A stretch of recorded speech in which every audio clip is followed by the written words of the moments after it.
tidur kat pondok pengawal tu, nak kejut dia dan sebagainya. Jadi dia pergi tengok kawan dia tu sedang tidur di dalam pondok pengawal. Jadi dia tak tahu siapa yang menggoncangkan kereta dia.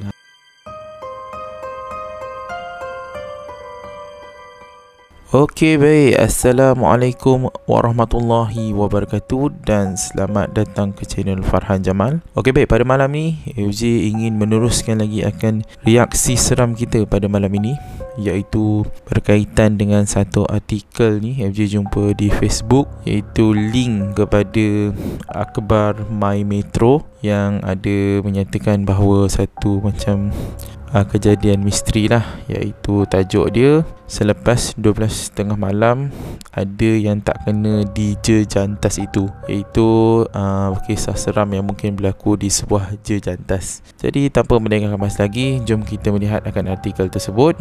Okey, artikel ini dikongsikan di laman web My Metro, akhbar Metro. Dia ada video lah yang menerangkan akan kejadian tersebut. Jom kita melihat terlebih dahulu akan video yang ingin disampaikan. Okey, 1, 2, 3, bismillahirrahmanirrahim.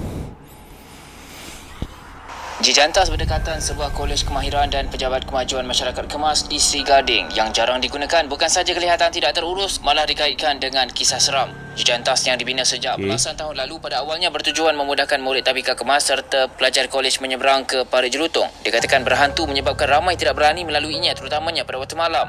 Nampak seakan-akan sukar dipercayai, tetapi beberapa anggota Jabatan Sukarelawan Malaysia Rela yang bertugas berhampiran jejantas itu mengakui mereka kerap kali mendengar suara seperti orang sedang berbual serta jeritan wanita baru-baru ini.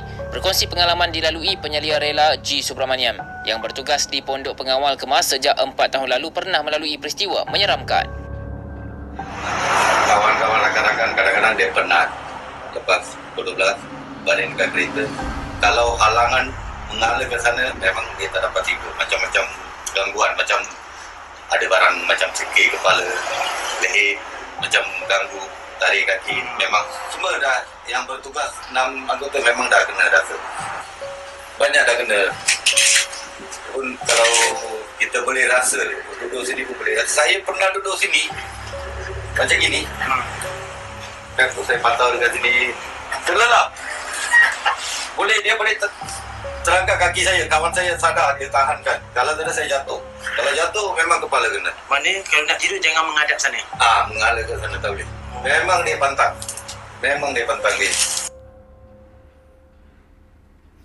Okey, baik, itu saja video yang dikongsikan oleh Metro TV daripada akhbar My Metro. Jadi saya rasa kita kena baca terlebih dahulu akan artikel berita ini, baru kita dapat tahulah akan kejadian-kejadian misteri yang berlaku di tempat tersebut ataupun di jejantas tersebut.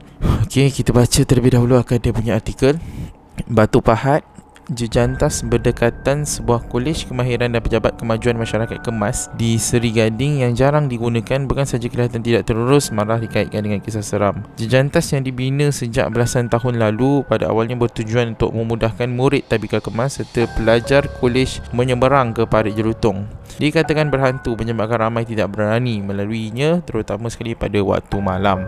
Nampak seakan-akan sukar dipercayai, tetapi beberapa anggota Jabatan Sukarelawan Malaysia ataupun Rela yang bertugas berhampiran jejantas itu mengakui bahawa mereka kerap kali mendengar suara seperti orang sedang berbual serta jeritan wanita baru-baru ini. Okey, berkongsi pengalaman yang dilalui penyelia Rela G. Subramaniam yang bertugas di Pondok Pengawal Kemas sejak 4 tahun lalu pernah melalui peristiwa yang menyeramkan. Bukan dia sahaja, malah 5 lagi rakan sekerja turut merasai situasi yang sama apabila kerap diganggu ketika berehat dalam kereta ataupun pondok pengawal. Pada mulanya kami tidak mengambil peduli mengenai jejantas ini, tetapi apabila ada perkara yang tidak dijangka berlaku membuatkan kami lebih waspada. Selepas jam 12.30 malam akan ada sesuatu yang tidak kena. Daripada apa yang saya dengar rakan yang mengalaminya, mereka tidak boleh tidur jika menghadap ke arah jejantas itu. Ia seolah-olah pantang larang kerana jika tidak mengubah posisi, sama ada tidur tersebut akan diganggu ataupun ada seseorang datang menarik kaki dan sebagainya. Katanya ketika ditemui lah. Katanya minggu lalu dia bersama rakan terdengar suara wanita menjerit dan pada mulanya menyangka ada pergaduhan. Namun apabila diperiksa, ia tidak ada seorang pun di atas jejantas tersebut. Bukan itu sahaja, katanya mereka juga pernah ternampak kelibat dua beranak berjalan-jalan dari jejantas menuju ke bangunan kemas. Kita tahu itu tempat permainan mereka, jadi biarlah asalkan jangan ganggu mereka, katanya. Sementara itu, seorang penduduk Zayadi Muhammad Hanafiah 59 tahun berkata dia mengakui bahawa jejantas itu sunyi, terutama pada waktu malam kerana tidak mempunyai lampu. Menurutnya, walaupun jarang menggunakan jejantas itu, dia mengetahui kawasan itu kurang menjadi tumpuan disebabkan kedudukannya. Bila waktu malam, tiada lampu menyala, malah tiada sesiapa lalu di situ. Kalau siang, saya ada jugalah nampak pelajar pergi sekolah, tapi tak ramai. Kadang-kadang penduduk kampung berdekatan pun tak guna jejantas itu. Soal seram ataupun tidak, saya tidak berani mengatakannya, tetapi saya rasa mereka yang berada di sekitarnya pasti mempunyai cerita yang tersendiri. Keadaan jejantas yang terbiang kerana penggunaannya tidak strategik sepatutnya bukan di situ ianya dibina, tetapi di kawasan kilang atau masjid tidak jauh dari itu. Itulah lokasi yang paling sesuai. Barulah kita boleh lihat orang setiap lalu melaluinya, katanya lah. So itulah sahaja berkaitan dengan artikel inilah yang mengisahkan akan ada gangguan mengenai satu jejantas ni yang terletak di Batu Pahat di mana tadi dia sebut. Okay, ni berita lah kan tentang di sebuah kolej kemahiran dan pejabat kemajuan masyarakat kemas di Seri Gading. Sebenarnya MJ tak dapat gambaran bagaimana akan keadaan jejantas tadi. Walaupun ada video tadi kita tengok, tapi tak dapat gambaran keseluruhan lah di mana jejantas itu dibina, apa di bawah dia, bangunan di sekitarnya apa. Jadi nak cerita lebih-lebih pun tak tahu. Tapi kalau kita tengok tadi, memang jejantas tersebut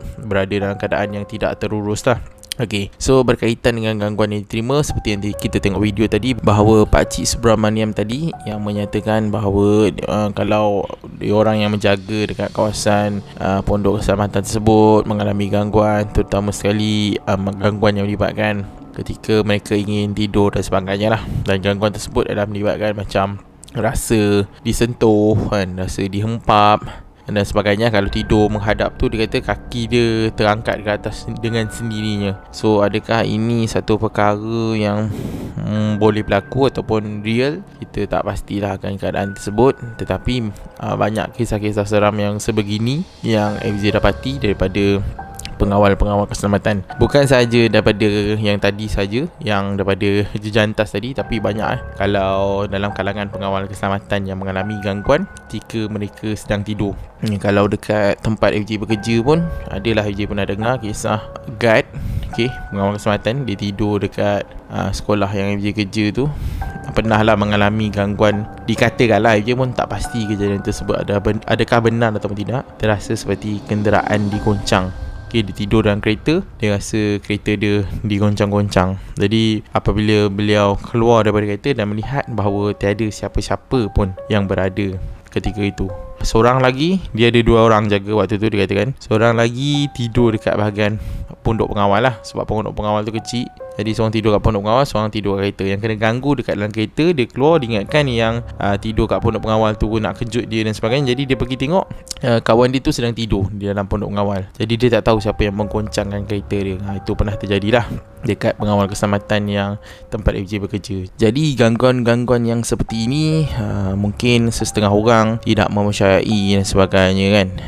Tapi bagi orang yang pengawal keselamatan dan sebagainya, mereka mungkin mengalami lah situasi-situasi yang seperti itu. Sebabkan pengalaman mereka yang tidur di tempat yang bangunan dan sebagainya, tempat yang tidak ada orang pada waktu malam dan sebagainya. So kalau waktu siang ceria, meriah dan sebagainya. Tapi apabila pada waktu malam, setengah bangunan ia akan menjadi misteri lah. Itu sajalah penyampaian FJ pada malam ini. Kalau korang percaya ataupun tidak, FJ cuma sampaikan saja. Kalau tak percaya, anggaplah ianya hiburan. Dan kalau korang percaya akan kisah tersebut, ambillah ianya sebagai iktibar dan buatlah sesuatu terhadap diri korang.